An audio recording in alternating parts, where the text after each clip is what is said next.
Здравствуйте, в студии Николай Борисов и обзор чрезвычайных происшествий. Завершено расследование уголовного дела по факту покушения на убийство, совершенное жительницей Мирнинского района. В ходе распития спиртных напитков обвиняемая стала предъявлять претензии о том, что потерпевшая поссорила ее друзей и вмешивается в ее личную жизнь. На почве внезапно возникшей неприязни обвиняемая достала заранее спрятанный в ботинке нож и нанесла удары по различным частям тела потерпевшей. Девушка пыталась оказать сопротивление, перехватив лезвие ножа ладонью, но это не остановило обвиняемую. Продолжая свой преступный умысел, она нанесла удар в область шеи. Посчитав, что потерпевшая мертва, обвиняемая покинула место преступления. Девушка, лежа на земле, заметив движущийся автомобиль, выбежала на дорогу и попросила помощи. Водителем данного транспортного средства она была доставлена в больницу, где ей оказали медицинскую помощь. Женщина признала вину в совершенном деянии в полном объеме и сообщила следователю об обстоятельствах произошедшего. Расследование уголовного дела завершено. С утвердительным обвинительным заключением материалы дела направлены в суд для рассмотрения по существу. 16 лет строгого режима получил житель Алданского района за изнасилование малолетней девочки. В 2015 году преступник был женат на женщине, у которой имелась неродная ему малолетняя дочь 12 лет. В течение 2 лет в периоды отсутствия матери он совершил 2 изнасилования. Также дважды совершал иные действия сексуального характера. Потерпевшая долго не решалась рассказывать матери о произошедшем, но рассказала об этом только в 2017 году. За минувшие выходные в Якутске произошло 2 дорожно-транспортных происшествия с пострадавшими. Так, на улице Экспериментальной в микрорайоне Марха 30-летний водитель «Хонды» совершил наезд на препятствие и повредил его. Водитель был без прав и в состоянии алкогольного опьянения. В травмпункте ему поставили диагноз – ушиб головы и грудной клетки.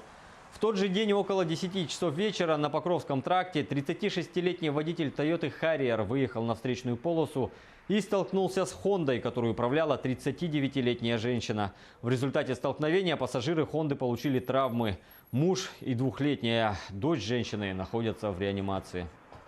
Прибывшая на место автоаварии бригада скорой помощи увезла девочку в детскую больницу, где ее осмотрели и с диагнозом ушиб легкого госпитализировали. А отца, который в момент дорожно-транспортного происшествия находился на переднем пассажирском сиденье, доставили в местную больницу, где его также осмотрели и с диагнозом тупая травма живота и разрыв селезенки госпитализировали. При проведении освидетельствования при помощи технического средства алкотеста у водителя было установлено состояние опьянения. Показания прибора показало 1,32 мг на литр выдыхаемого воздуха. В Чурапчинском районе в результате ДТП погибла корова. Поздним вечером 54-летний водитель автомашины УАЗ двигался по федеральной автодороге Колыма. На 196-м километре из темноты на дорогу неожиданно вышла корова. Животное погибло на месте. Водитель получил черепно-мозговую травму и открытый перелом голени. Как оказалось, водитель в прошлом году был лишен прав на 18 месяцев, а также подвергнут штрафу в размере 30 тысяч рублей. Кроме того, привлекался к административной ответственности за превышение скорости, а также за повторную езду в состоянии опьянения без прав. 2 рыбаков с 2-летним ребенком застряли на реке Лени в районе села Маймага Намского района из-за поломки мотора лодки. Их обнаружили сотрудники Северо-Восточного линейного управления МВД России на транспорте при патрулировании реки.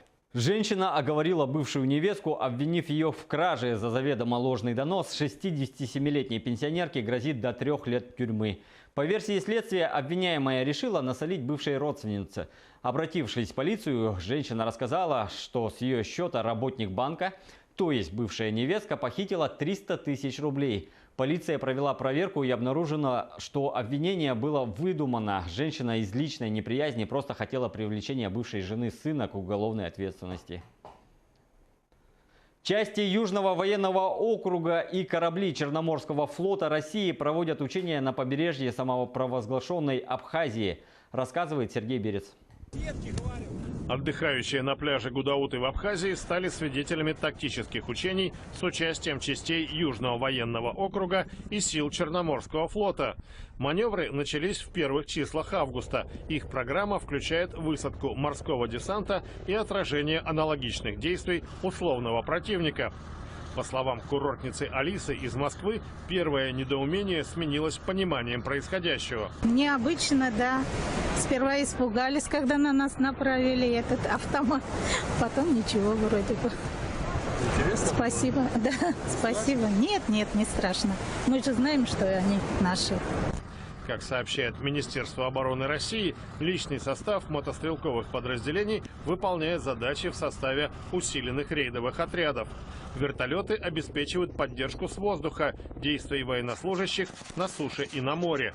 Противодействие неприятельской авиации – задача расчетов ПВО. Задействовано более 2500 солдат и офицеров и около 600 единиц боевой техники, включая модернизированные танки Т-72Б3 и вертолеты К-52 «Аллигатор», отмечает оборонное ведомство.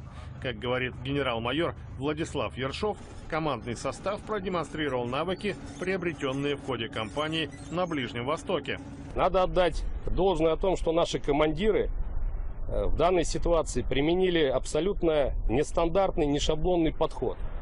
На всех этапах учения, даже высадки, они применили опыт, который получили в Сирийско-Арабской Республике.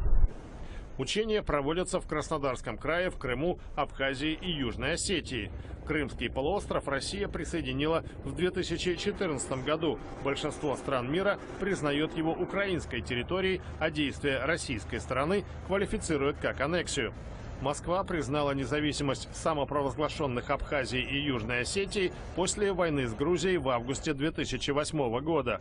Кроме небольшой группы стран, мировое сообщество рассматривает эти республики как составные части грузинского государства. Тбилиси придерживается курса на вступление в НАТО и на прошлой неделе принимал у себя крупномасштабные маневры Альянса. А на этом пока все. Берегите себя.